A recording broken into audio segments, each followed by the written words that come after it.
in the immediate family. But with my spirit mama's death, I was with her and she started talking about wanting to put on her shoes. And I was like, oh Yeah. shit, here we go. I said to her, her daughter was still, I mean, she was clearly terminal, had started morphine, she was on her way out. But her daughter, obviously, this was her first death and they were extremely close and she was having a hard time letting go or acknowledging, she was still hoping that some miracle might happen.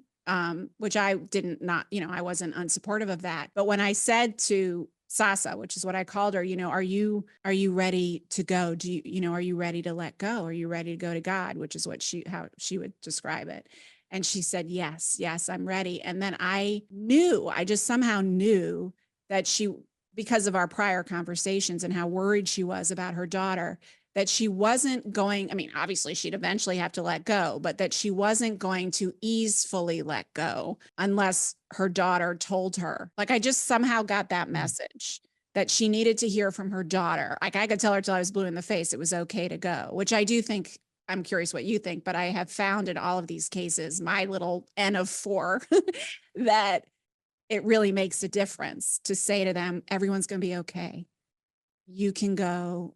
We got this. We love you. You'll never be forgotten by us. We're going to speak your name. You can go. You can be in peace. We love you, and just keep repeating that. But I knew that Sasa needed her daughter to say that. So I went over to her daughter and I was like, I really think she's ready to go. I think you need to decide if you can say that to her, that it's okay to go. And she went over and she asked her mom, are you ready to go? And her mom said yes. And so she said the things and then she died. And I'm just curious, asking an expert now, because I've never had a chance to talk to an expert about any of this. Is that, like, how do you handle it? Do you feel like that's an important, not that you have to force the family to accept it and give the person permission, but is that a piece of what you do? I think the conversation around dying is a bit of the permission, because I find that so often folks haven't had the opportunity to talk to the people that they really love and care about their end, because it's often met with, or you can keep hoping, Yeah. or, let's try this instead, or don't give Yeah. up, or Yeah. whatever. Miracle could So happen. Yeah. a miracle could always happen. Yep. And so it is an element of it to just create permission by having the conversation around dying. I think, however, on some level, it's wildly important that we, the living, I'm using air quotes around living, are the ones that allow the dying the permission to go, Oh, you yeah. know, that we also have to let them go. And Yes. sometimes by saying it's okay to let go, I think in some ways I'm also making it okay for the dying person to let go. Does that make any sense? Yes. That Yeah. yes, I'm giving, yes, dying person, you can go, I'm gonna be fine. But also living person, I let you go.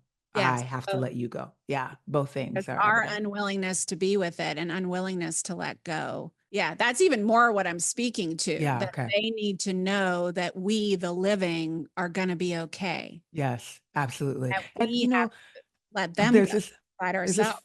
phenomenon that happens all the time where, somebody's in the hospital or they look like dying, but it's just been days and they're just hanging out in that liminal space for a while. And the minute the son or daughter or partner gets up and goes to the bathroom, and then the person Oh, dies. yeah, what's up with that? My dad did that. Yeah, I think they finally have the space to do so. They're I'm free. like, get the hell out of my head, get out of here so I can die. I Stop mean, looking like at he me. Stop looking at it. I need peace. Okay. So they get up, they excuse themselves for a minute, and then they're gone. They're gone. And I see so many people feel so bad about it. I know. They're like, I wish I was there. And I'm like, no, she probably didn't want you to be there, which is That's why what she I assumed. got out. I assumed my dad intentionally waited until I left or went to sleep. I said to his caretaker, wake me up if something changes. And the next thing I know, she came in and is like, he's gone. I mean, of course, she wasn't going to know, his breath had been the same, that slow, when's the next one going to be kind of thing. And he waited until I went to bed. And I knew that he did that intentionally, but I never understood why. Like, why wouldn't you want your loved ones there? But it makes sense. Get out of my face. Yeah. Stop looking at me. Why is everybody looking at me? I'm probably going to be one of those that waits. Because I Yeah. don't really enjoy being the center of attention that way. Like, I want them around, but I want them kinda talking to themselves over there. I don't want everybody looking at me. I think it might be hard to, like, finally shed this mortal coil Yeah. with everybody being like, "She took a Yeah. breath." Leave me alone. Yeah, I mean, my dad was a narcissist. He liked being the center of attention, Interesting. but I don't think he would I don't think he liked being in that vulnerable, that kind of, that was not in his power in his mind in the mortal sense, so I could see him not wanting to let go in front of Mhm, us, mhm. not wanting to give up, so to speak, even though it wasn't really giving up. I Right. want to ask you about this death meditation that you describe in the book as a way to be with your own death and be with mortality, I guess, in general. I was wondering, it's, the 9 contemplations on death that you describe. I'm wondering if you can get into that a little bit. Yeah. So the nine contemplations on death were written by an 11th century Buddhist scholar named Atisha. And the fact that they were written in the 11th century and still ring so true today is because they're the truths about death that kind of underwrite our entire condition. They'd been developed by Roshi Joan Halifax and Larry Rosenberg. And then I developed them a little bit further for my purposes. And so I'm not going to remember all 9 right now, but the first or several of them is my lifespan is ever decreasing. Death comes whether or not I'm prepared. My body's fragile and vulnerable. My loved ones cannot save me. My material resources will be of no use to me. And the one that hits home for many people is my own body cannot help me when death comes. Mm. That one hits really hard for many. Yeah, yeah. Yeah, and it's important that, as we think through the contemplations and the way that I do the death meditation is we start with the first contemplation and talk about kind of what it means and have people breathe in and breathe out certain phrases or mantras in order to ground them in the reality of that contemplation. And then see which ones really tickle something uncomfortable inside them or make them feel some type of way, because that's where all the treasure lies. Mhm. Because if I say something like, death has many causes, and that makes somebody really uncomfortable, then it's important that we spend time in the rest of the meditative experience being with the different ways in which they could die. Because let's sit with it, see what we have to learn from it.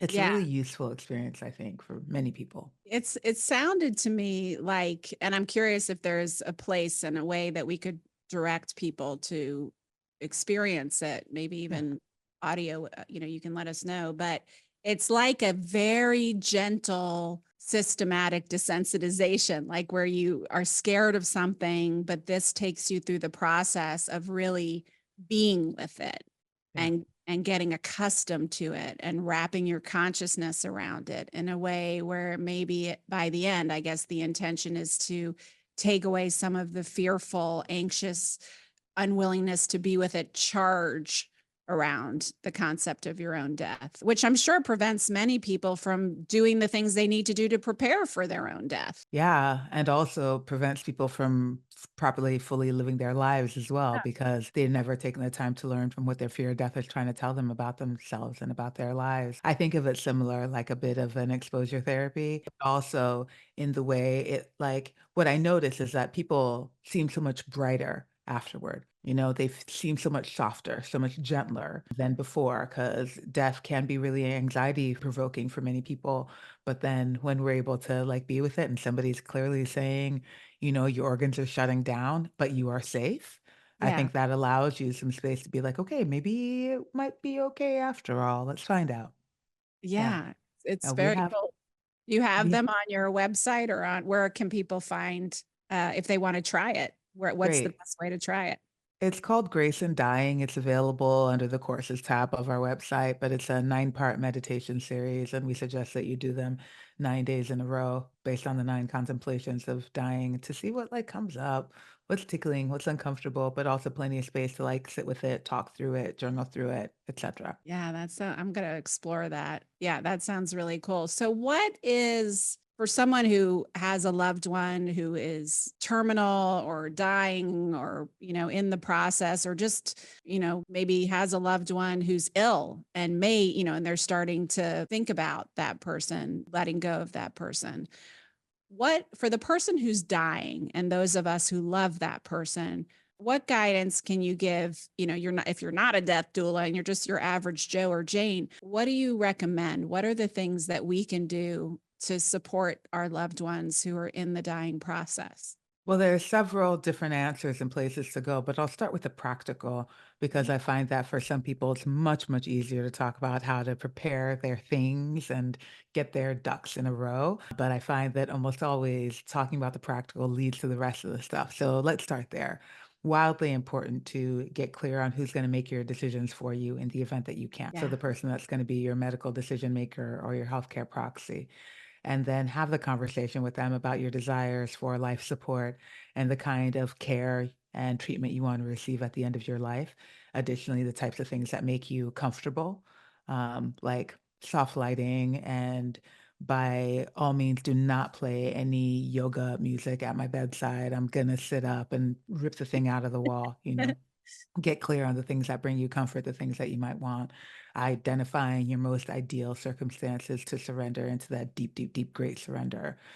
Consider also things like your body, your services. What do you want done with your body after you can't use it no more?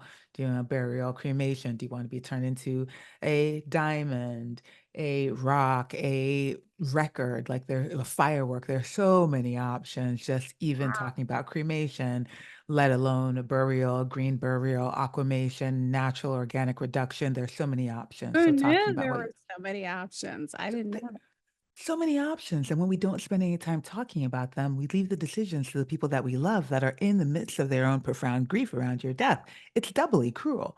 Yeah. So have those conversations about what you might want. Talk about your services, talk about your possessions.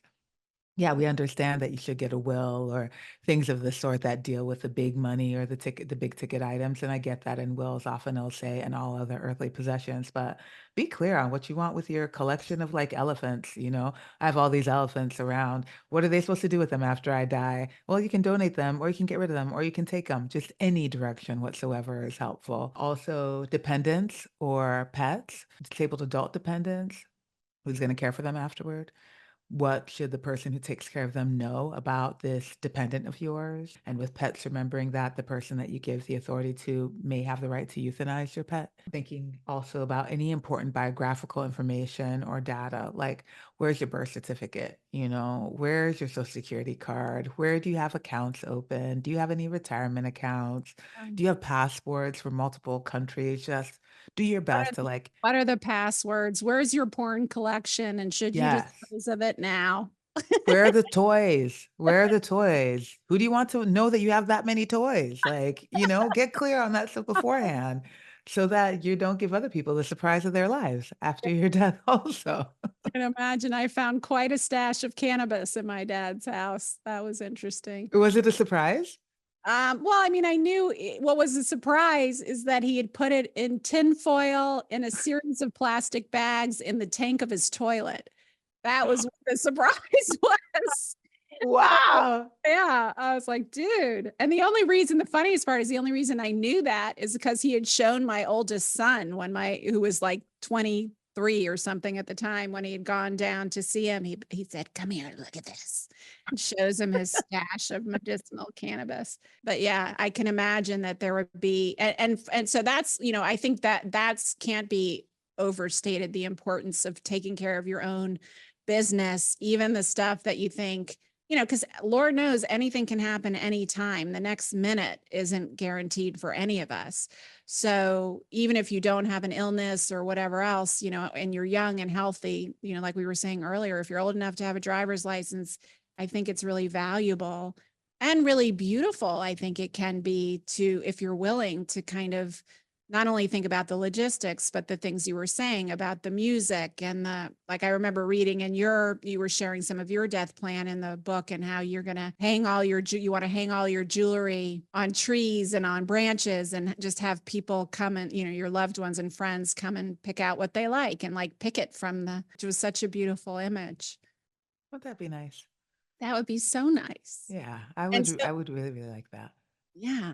And from beyond the logistical, thinking even of those loved ones I've had who I've sat by the bedside, is there any words of advice about how, I mean, besides acknowledging what's happening, obviously you can always hold on to the hope for a miracle, but it feels like it's also important to hold both the truth of where that person is, if you want to be a support to them, Yeah. and the hope. There's a lot of different ways to go here too, depending on the nature of your relationship and how open this person is to having these conversations. But, acknowledging it is a really, really powerful place to begin. Asking if there's any concerns or fears or questions that they have. Another really important conversation to have. I think also focusing on things that they loved about their life. What did you love? What are you proud of? What do you wish you would have done? Making space for a conversation about regret. But I think mostly making space to, honor the nature of the relationship, but also the life that was lived and Yeah. allowing them to speak to what their life was. Because an important part of dying is reconciling our entire lives for what they actually were, not what we wanted them to be. And Yeah. there's grief in it and there's sadness in it. And sometimes there's frustration in it and sometimes there's joy in it, and allowing people that chance to like talk through their experience of their lives to allow them to start to wrap it up is really powerful and a great gift to give. It really is. And this isn't probably what a good death doula would do, but holding, wearing the hat of a therapist who works with so many whose parents are no longer here or who have recently lost their parents with whom they had really, a lot of difficulties with. By no means am I suggesting that you batter them with all the ways, they did you wrong at the end of their life. But I do think that I have found, even for myself, that there is tremendous value. Like, I made a decision when my mom was dying and then with my dad as well, that I don't want to leave anything unsaid. I have the gift of knowing they're going. And so if I'm going to think about anything that I want to make sure I say to them or complete with them in a loving way before they go, not that you can't have those conversations remotely when they're no Mhm. longer here. But, like I told my dad, you know, I forgive you for Right. these things. Like, these are the things that I'm acknowledging right here out loud that you did or didn't do or led to or catalyzed in me. And I forgive you. And I even thank you, because if I hadn't had all those fucked up things happen to me, this wouldn't happen and that wouldn't happen and this wouldn't happen. And, I wouldn't have been I probably wouldn't be here today helping as many people as I have if it weren't for the ways you wounded me. So thank you. I literally had those conversations, and for the ones left behind, I feel like there's tremendous healing. You can't necessarily have that conversation with everyone, but I do think there's a version of that conversation that everyone can have where it feels like there's very little left unsaid for I those who think that left behind. that's definitely the ideal. It's definitely the ideal to not leave anything unsaid. I also seen very many times where some folks feel like they've journeyed as far as they can with a person. Either the Yeah. person is not open to or capable of receiving them, or it's causing anger and frustration and agitation nearing Yeah. their dying, but they still have things that they want to say. I think that what's most helpful is that we start that process long before somebody is dying. Yes. Like I'm practicing speaking my truth all the time so that if we get there isn't anything that I haven't said. And Yes. next, also reaching a place of peace for myself with what it was that I did say or the things that I was able to create with that person or not able to create with that person.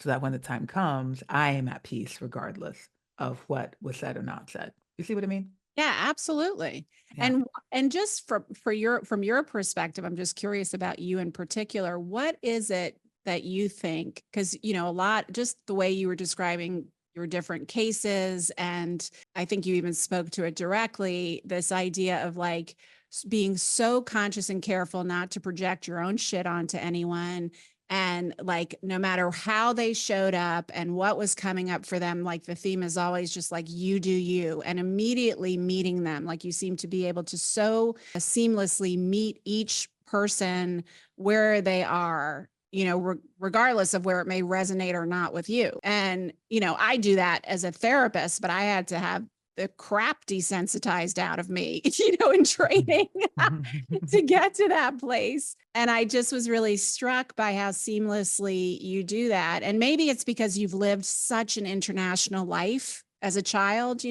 like maybe that's part of it, that you had all these different cultural experiences and realities to be part of. But I'm curious what you would attribute that to, as because it seems to be a quality of your character as much as your work. It might be. It very well might be. I mean, I think also there's an element of those of us that get to be with people that are dying all the time.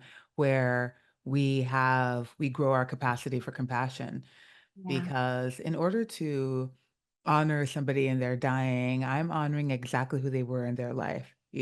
I'm allowing them to be human. I'm allowing them to die and have that be okay. And that means if they were human, they fucked up plenty Yeah. and they were awful plenty and they this and they that. And I'm honoring all of it in their dying.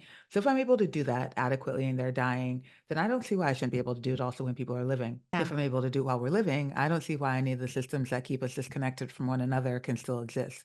It's really, really hard to deny the humanity of the person who is living on the street. If I can think, gosh, one day they're going to die, that's somebody's mom, that's somebody's daughter, that's somebody's sister, that's somebody's somebody. Because when I'm doing it for people when they are dying, I see the whole of who they were. And I can carry that into my life as well.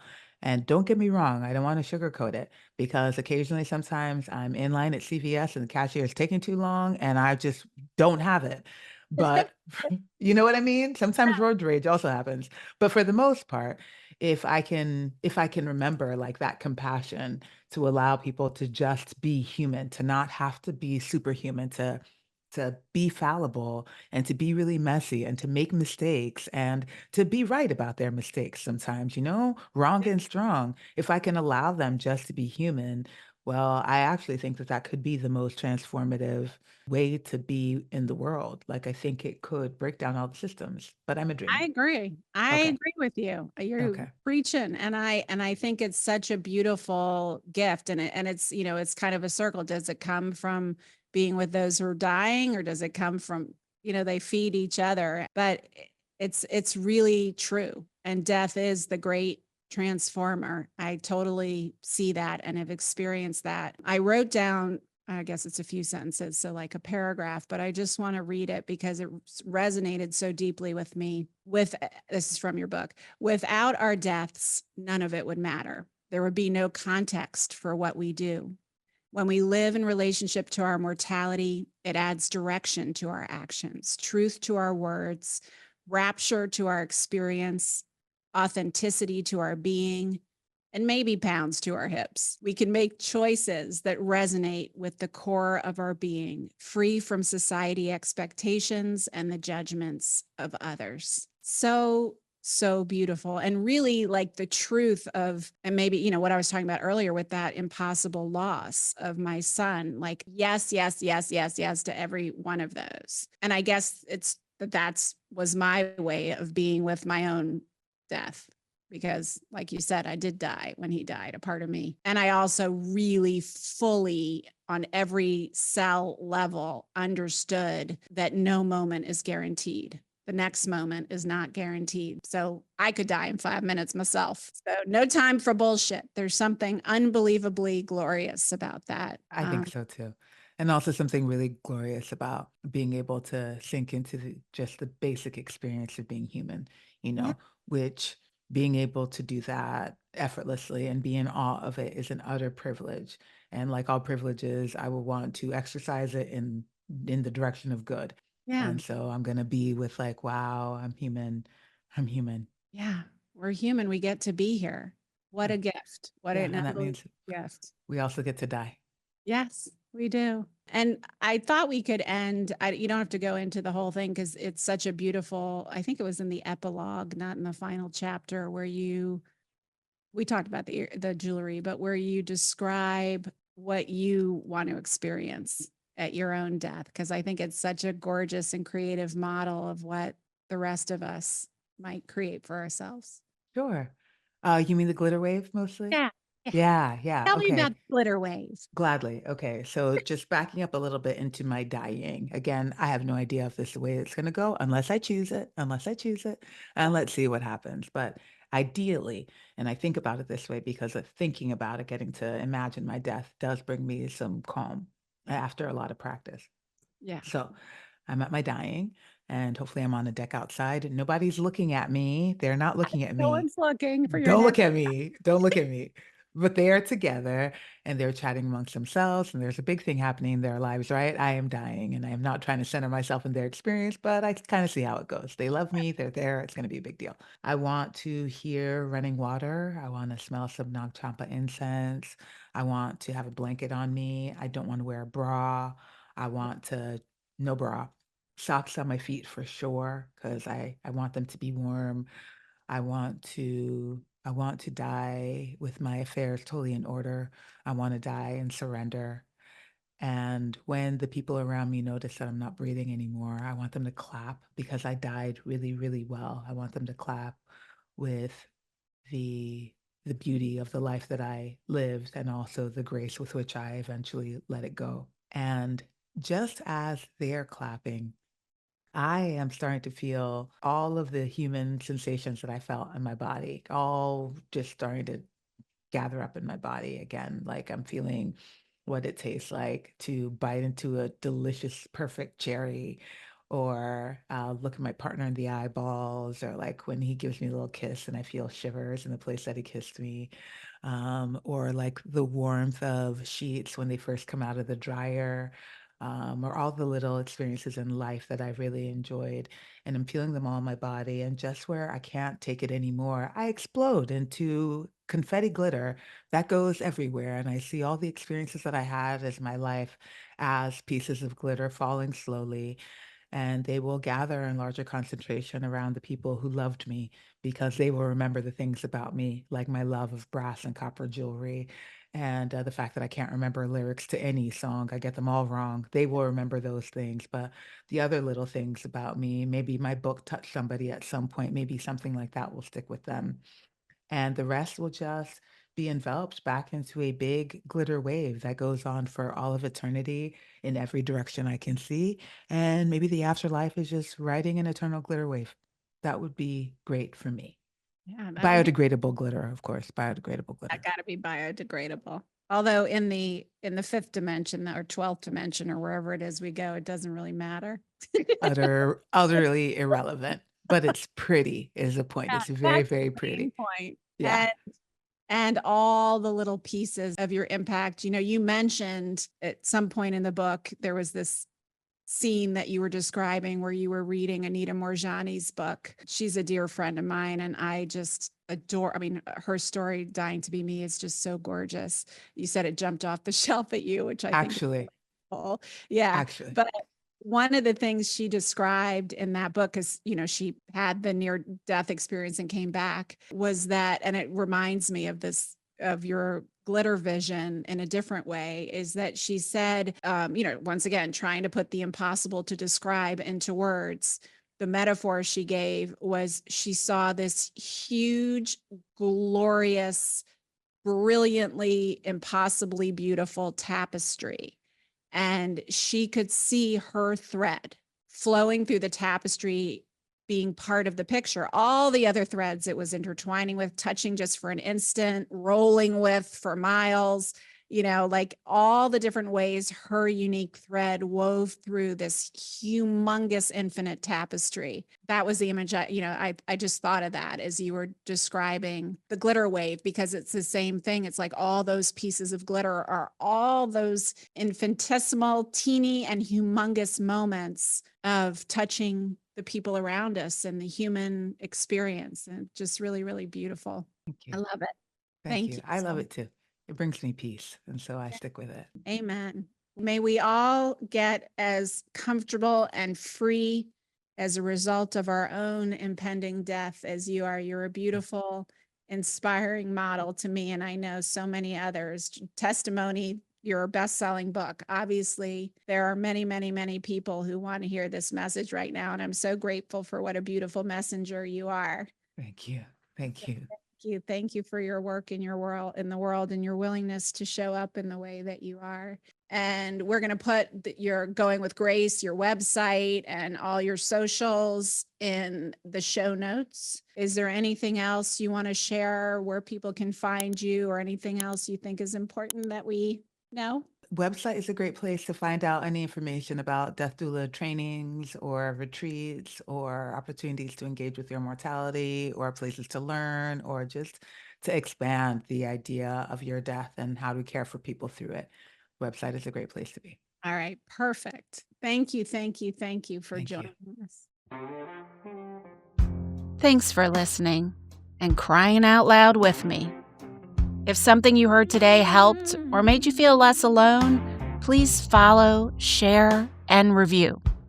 And for more tools and a community that deeply understands you and your pain, visit the Grief Healing Collective at drlauraberman.com/grief healing. I'll see you next time on Crying Out Loud. There's a hollow in my chest where your laughter used to be. Space at every table, an empty seat I see. The woman I was before you left didn't make it through, but love is still alive in me and still there between us two. They say just let it be alright, just keep your pain inside. But love this deep and pain this true were never meant to hide. So I'm crying out loud, I'm not holding it in, I'm shrinking my heart for the shape I am in. If grief is the echo of love that resounds, then I will love you crying out loud. Ooh. Some days grief's a tsunami, some days it's just a wave, some days I'm barely breathing, some days I feel so brave, but I am learning slowly what the breaking's about. The only way to freedom is feeling it out. Every tear that hits the ground is not a sign I'm weak. It's the sound of love still reaching, still learning how to speak. So I'm crying out loud, let the whole world see. Love didn't leave, it's alive in me, and the dark's a doorway if you let it be found. We don't heal by hiding, we heal crying out loud.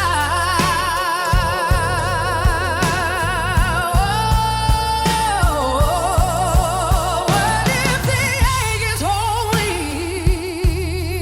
What if the wound's the door? What if the heart that's shattered can love even more?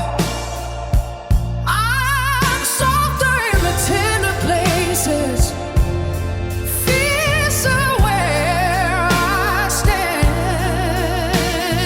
Grief didn't end my story, remade who I am. So I'm crying out loud with my hands unbound, not apologizing for the tears I